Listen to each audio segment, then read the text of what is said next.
la maison ou au travail. Vous venez manger à la cantine? À l'heure du déjeuner, il y a un rituel auquel peu de gens échappent. On monte prendre un café? C'est parti. Comme 80% des Français, les employés de cette entreprise de la région parisienne sont des accros au café. Et leur machine de prédilection, c'est une machine à capsules. Ici, à chacun sa réserve, à chacun ses goûts, à chacun sa dosette. Pour Christophe, le responsable technique, c'est toujours un sucre dans un espresso supremo, le café le plus fort. Lucas l'aime aussi intense, mais plus épicé et d'une autre marque. Qui m'en offre un alors? Vous avez choisi? Andrea fera avec ce qu'on lui donne. Aujourd'hui, elle est en rupture de stock. Partager un café, un bon moyen de s'échapper quelques minutes du travail. Et apparemment, une habitude répandue dans la maison. Alors, c'est très varié. Il y a Christophe qui en consomme 20 par jour. Non, en moyenne, je pense que c'est 2-3 par jour et par personne à peu près. Donc, ça représente quand même une quantité importante.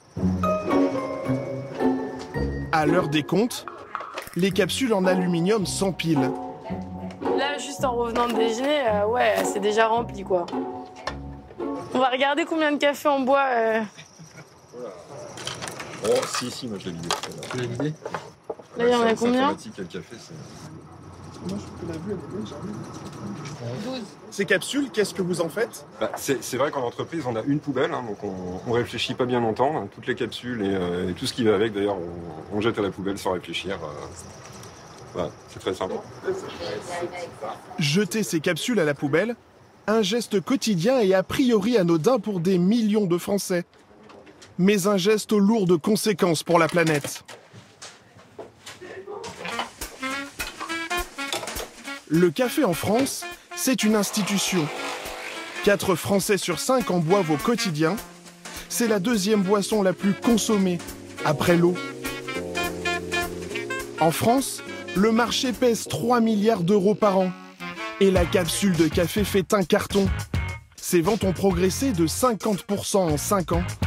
Plusieurs marques se disputent le secteur, mais le leader, c'est évidemment Nespresso, avec ses capsules multicolores, entre 3 et 4 fois plus chères que le bon vieux café moulu.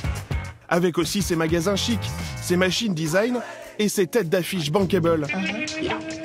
Voilà. La marque se veut éco-responsable. Pourtant, vous allez le voir, une capsule sur 5 seulement est recyclée. Alors que deviennent nos capsules après notre café?